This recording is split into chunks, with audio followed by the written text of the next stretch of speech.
Mi nombre es Elena. Tengo 29 años y hasta hace poco trabajaba como gerente financiera en uno de los bancos más importantes de la ciudad. Digo hasta hace poco porque mi vida dio un giro completo cuando mi hermano menor, Carlos, decidió arruinar a nuestra familia con su adicción al juego.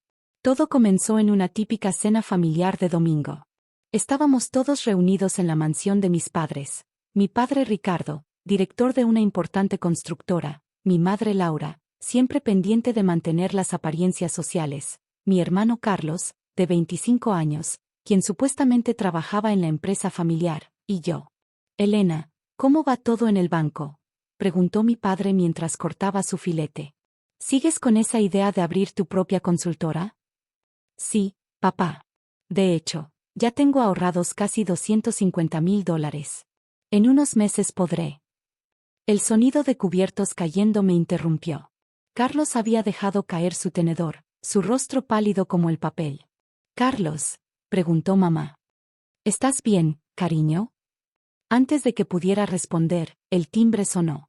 María, la empleada doméstica, fue a abrir. Segundos después, dos hombres de traje entraron al comedor como si fueran dueños del lugar. «Buenas noches», dijo el más alto, su voz fría como hielo. «Soy Javier Mendoza, y este es mi asociado. Venimos a cobrar la deuda del señor Carlos Martínez». Mi padre se levantó de inmediato. «¿Qué deuda? ¿De qué están hablando?» «Su hijo nos debe $200,000», respondió el otro hombre, sacando un fajo de pagarés. «Ha estado frecuentando nuestro casino durante los últimos 6 meses. Anoche perdió una suma considerable y prometió pagar hoy». El silencio que siguió fue ensordecedor. Mi madre se llevó una mano al pecho, mientras mi padre miraba los documentos con incredulidad. «Carlos», susurró mi padre, su voz temblando de rabia. «¿Qué has hecho?» Mi hermano comenzó a llorar, algo que no había visto desde que éramos niños. «Lo siento, papá. Pensé que podía recuperar lo que perdí. Cada vez apostaba más y...» «Tienen 48 horas», interrumpió Mendoza. «Si no recibimos el pago completo, tomaremos medidas desagradables». Después de que los hombres se fueron, el infierno se desató en el comedor. «¿Cómo pudiste ser tan irresponsable?», rugió mi padre. «Todo el dinero que invertí en tu educación, el puesto que te di en la empresa». «La empresa», murmuró mi madre. «Ricardo, ¿él no tenía acceso a...?» Mi padre corrió a su estudio. Minutos después, escuchamos un grito de rabia. «Robaste dinero de la empresa. $150,000. Carlos se encogió en su silla. Iba a devolverlo cuando ganara, solo necesitaba un poco más de suerte. Mi padre se derrumbó en su silla, repentinamente envejecido. «La constructora está pasando por un momento difícil. No tengo $200,000 disponibles ahora». Fue entonces cuando todos los ojos se volvieron hacia mí. «Elena», dijo mi madre, con ese tono manipulador que conocía tan bien. «¿Tú tienes los ahorros?» «No», respondí inmediatamente, entendiendo hacia dónde iba esto. «Ni siquiera lo sugieran». «Es tu hermano», exclamó mi madre. «Es familia». «¿Y qué hay de mi sueño? He trabajado durante años para juntar ese dinero. Cada hora extra, cada bono». «Te lo devolveremos», intervino mi padre. «En cuanto la empresa se recupere». «¿Cómo le devolvieron a la tía Marta los 50,000 que les prestó hace 3 años?» contesté. La tía Marta, hermana de mi madre, seguía esperando ese dinero. «Esto es diferente», gritó mi padre, golpeando la mesa. «La vida de tu hermano está en peligro». «¿Y de quién es la culpa?», respondí, sintiendo años de frustración saliendo a la superficie. «Siempre lo han protegido, siempre han justificado sus errores. ¿Recuerdan cuando chocó el auto nuevo y culparon al jardinero? ¿O cuando reprobó 3 materias en la universidad y pagaron para que las pasara?» «Elena», advirtió mi padre, su voz peligrosamente baja. «Piensa muy bien lo que vas a hacer. Si no ayudas a tu hermano en este momento, ya no serás parte de esta familia». Me levanté lentamente, mirando a cada uno de ellos. Mi madre, retorciendo su costosa servilleta de lino. Mi hermano, sollozando como el niño mimado que siempre había sido. Y mi padre, El poderoso empresario que siempre había protegido a su hijo varón por encima de todo. Entonces supongo que ya no soy parte de esta familia, dije, tomando mi bolso. No voy a tirar mi futuro por los errores de Carlos. Ya es hora de que enfrente las consecuencias de sus actos. Elena, gritó mi madre. Si sales por esa puerta, olvídate de tu herencia, de tu apellido, de todo. Me detuve en la puerta del comedor. ¿Saben qué es lo más triste? Que están dispuestos a destruir mi futuro para salvar a alguien que nunca aprenderá. Mientras caminaba hacia mi auto, escuché a mi padre gritar, «Ya no eres mi hija. ¿Me oyes? Ya no eres una Martínez». Lo que ninguno de ellos sabía era que mi tío Roberto, el hermano menor de mi padre y la oveja negra de la familia, había escuchado toda la conversación desde el jardín, donde fumaba a escondidas como era su costumbre. Y él guardaba un secreto que haría temblar los cimientos de nuestra familia. Apenas había llegado a mi apartamento cuando recibí un mensaje de texto. «Espérame en el café de la esquina. Tenemos que hablar». Tío Roberto. Mi tío Roberto siempre había sido la vergüenza de la familia, según mi padre. Mientras el resto presumía de títulos universitarios y conexiones empresariales, Roberto había elegido ser fotógrafo independiente, viajando por el mundo y viviendo sin responsabilidades, como decía mi madre con desdén. Lo encontré en una mesa del fondo, con su característica chaqueta de cuero y una expresión que nunca le había visto antes. «Siéntate, Elena», dijo, empujando una taza de café hacia mí. Escuché todo lo que pasó. ¿Estabas allí? Siempre voy a fumar al jardín durante las cenas familiares. Es la única forma de soportarlas. Sonrió, pero la sonrisa no llegó a sus ojos. Lo que hiciste fue valiente. No me siento valiente, admití. Me siento perdida.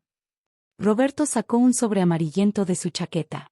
¿Sabes por qué tu padre me odia realmente? Dice que eres irresponsable, que avergüenzas a la familia. No. Roberto abrió el sobre. Me odia porque sé la verdad sobre cómo comenzó su imperio. Los documentos que sacó estaban amarillentos por el tiempo, pero aún legibles. Eran fotografías antiguas, contratos, y lo que parecían ser cartas. Tu abuelo no le dejó la constructora a tu padre, dijo Roberto. Me la dejó a mí. Me quedé sin aliento. ¿Qué? Tu abuelo sabía que Ricardo era ambicioso. Demasiado ambicioso. Yo era el menor, pero siempre estuve más cerca de papá. Compartíamos valores, una visión de cómo debía manejarse el negocio familiar. Extendió una fotografía, mi abuelo y él, mucho más joven, frente a la antigua oficina de la constructora. El día que papá murió, Ricardo entró a su estudio y encontró el testamento. Se suponía que yo heredaría la empresa, mientras él recibiría otras propiedades. Pero tu padre alteró los documentos. No, susurré. Papá no haría eso. No, Roberto rió amargamente. ¿El mismo hombre que acaba de desheredarte por no sacrificar tu futuro? El que ha encubierto cada error de Carlos. Sacó más documentos, copias del testamento original, pruebas de la alteración, incluso una carta de mi abuelo explicando sus razones. ¿Por qué nunca dijiste nada? Porque para cuando descubrí la verdad, tu padre ya había transformado la empresa. Había hecho tratos, contraído deudas. Cambiado la estructura completa. Además, pausó, mirándome con tristeza, estabas tú. Eras solo una niña. No quería que crecieras en medio de un escándalo familiar. ¿Y ahora? Ahora tu padre acaba de cometer un error crucial. Te amenazó con desheredarte de algo que, técnicamente, nunca fue suyo para heredar. El sonido de mi teléfono interrumpió la conversación. Era un mensaje de mi madre. Tu padre está furioso. Carlos confesó que debe más dinero a otras personas. Ven inmediatamente y arreglemos esto como familia. Mostré el mensaje a Roberto. ¿Cuánto más debe Carlos?, preguntó. Conociendo a mi hermano, probablemente el doble. Me froté las sienes, sintiendo un dolor de cabeza aproximándose. ¿Qué vamos a hacer? La pregunta es, ¿qué quieres hacer tú? Roberto me miró seriamente. Tengo suficiente evidencia para impugnar el control de Ricardo sobre la empresa. Pero una vez que abramos esa puerta, no hay vuelta atrás. Mi teléfono sonó de nuevo. Esta vez era Carlos. Elena, por favor. Hay gente peligrosa involucrada. No solo el casino. Me van a matar si no pago. Mientras leía el mensaje, Roberto recibió una llamada. Su rostro se oscureció mientras escuchaba. Era mi contacto en la policía, dijo después de colgar. Tu hermano está metido con la gente equivocada. Han estado investigando ese casino por lavado de dinero y conexiones con el crimen organizado. Dios mío. Elena, Roberto puso su mano sobre la mía. Lo que decidas hacer, te apoyaré. Pero debes saber que tu padre no se detendrá. Si le das el dinero ahora, seguirá manipulándote el resto de tu vida. Me quedé mirando los documentos sobre la mesa. Pruebas de una traición familiar de décadas atrás, que ahora podrían ser la clave para mi futuro. ¿Por qué me muestras esto ahora? Porque eres como yo a tu edad. Tienes principios, sueños propios. No dejes que los destruyan como intentaron hacer conmigo. Mi teléfono sonó por tercera vez. Era un mensaje de mi padre. Tienes una hora para venir a casa con el dinero, o le diré a todos nuestros contactos en la industria financiera que robaste fondos del banco. Nadie volverá a contratarte. Roberto leyó el mensaje por encima de mi hombro y silbó suavemente. Parece que tu padre no ha cambiado nada en 30 años. Sigue recurriendo a la manipulación y las amenazas. Respiré profundo, tomando una decisión que cambiaría nuestras vidas para siempre. Tío Roberto, ¿tienes todos los documentos originales a salvo? Por supuesto. Los he guardado durante años en una caja de seguridad. Bien, dije, sintiendo una calma extraña. Porque creo que es hora de que la familia Martínez aprenda algunas lecciones sobre consecuencias. La hora siguiente fue una vorágine de actividad. Mientras mi tío Roberto hacía llamadas desde su teléfono, yo me comuniqué con mi contacto en la unidad de delitos financieros del banco donde trabajaba. ¿Estás segura de esto?, me preguntó Roberto mientras nos dirigíamos a la mansión familiar. Una vez que empecemos, no hay vuelta atrás. Ellos empezaron esto, respondí, apretando el maletín con los documentos. Es hora de terminarlo.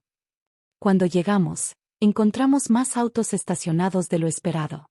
Reconocí el Mercedes de Javier Mendoza, el cobrador del casino, y varios vehículos más que no conocía. La sala estaba llena. Además de mis padres y Carlos, estaban Mendoza y sus matones, dos hombres de aspecto peligroso que supuse serían los otros acreedores, y sorprendentemente, el señor Torres, presidente del banco donde trabajaba. Elena, exclamó mi madre al verme. Gracias a Dios. Trae el dinero, ¿verdad? Mi padre se levantó de su sillón, su rostro rojo de ira al ver a Roberto. ¿Qué hace él aquí? Siéntate, Ricardo, dijo Roberto con una calma letal. Todos necesitamos tener una conversación muy seria. No tenemos nada que. La policía está en camino, lo interrumpí. Junto con los investigadores de la Comisión de Valores. El silencio que siguió fue absoluto. ¿Qué has hecho?, susurró mi madre. Abrí mi maletín y comencé a distribuir carpetas. Señor Torres, aquí tiene la evidencia de cómo mi padre y hermano han estado usando la constructora para lavar dinero del casino. Me volví hacia Mendoza. Y aquí están los registros de todas las transferencias ilegales que su establecimiento ha procesado en los últimos 3 años.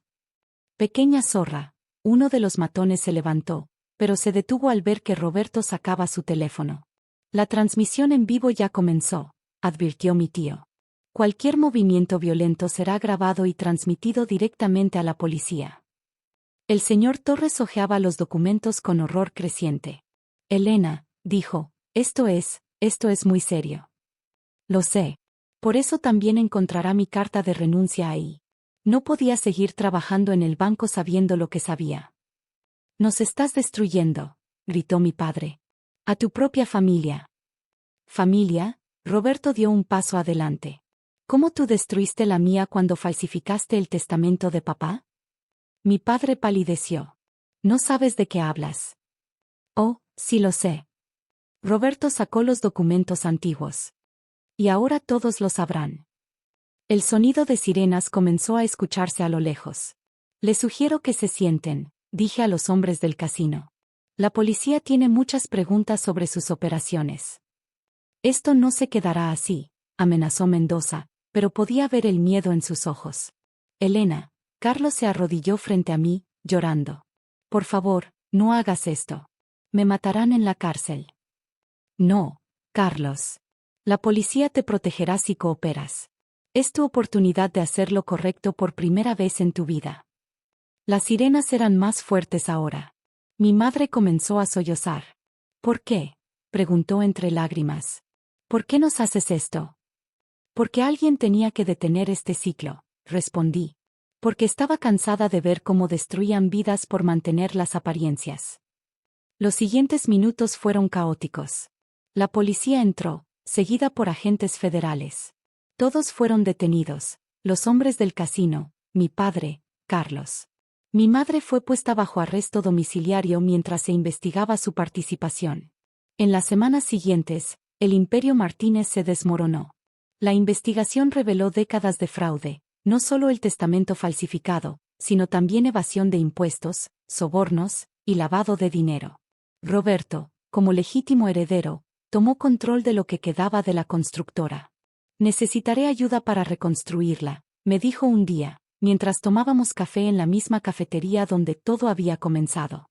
Alguien con experiencia financiera y principios sólidos. Sonreí. ¿Me estás ofreciendo trabajo? Te estoy ofreciendo una sociedad. 50-50, haremos las cosas bien esta vez. Mi padre fue sentenciado a 15 años de prisión. Carlos recibió una sentencia menor gracias a su cooperación, pero aún así pasará 5 años tras las rejas. Mi madre perdió todo su estatus social y ahora vive en un pequeño apartamento, mantenida por la pensión que Roberto accedió a darle. El casino fue cerrado, sus propietarios arrestados. Mendoza y sus asociados se enfrentan décadas en prisión por sus conexiones con el crimen organizado. Yo finalmente conseguí lo que siempre quise, aunque no de la manera que esperaba. Roberto y yo reconstruimos la empresa desde sus cimientos, esta vez con principios éticos sólidos. Mi experiencia en finanzas y su visión creativa resultaron ser una combinación perfecta. ¿Sabes qué es lo irónico?, me dijo Roberto en la inauguración de nuestras nuevas oficinas. Tu padre siempre dijo que yo era la vergüenza de la familia por seguir mis principios. Ahora esos principios son lo único que salvó el legado familiar. Mientras escribo esto, han pasado 2 años. La constructora está prosperando, más fuerte y más ética que nunca. Carlos me escribe desde prisión, está tomando cursos y, por primera vez en su vida, parece estar madurando realmente. Mi madre eventualmente se disculpó, aunque sé que todavía no entiende completamente por qué hice lo que hice. Mi padre se niega a hablar conmigo, pero ya no me duele como antes. A veces, hacer lo correcto significa enfrentar a tu propia familia. A veces, significa derribar todo lo que creías conocer para construir algo mejor desde los cimientos. La verdadera familia no se trata de encubrir errores o mantener apariencias. Se trata de honestidad, principios y amor incondicional pero no ciego. Me tomó mucho tiempo aprenderlo, pero finalmente lo entendí. Y si mi historia puede ayudar a otros a entenderlo también, entonces todo habrá valido la pena. Gracias por escuchar mi historia. No olviden suscribirse para más contenido como este. Como siempre digo, a veces las mejores lecciones vienen de los momentos más difíciles. Nos vemos en el próximo video.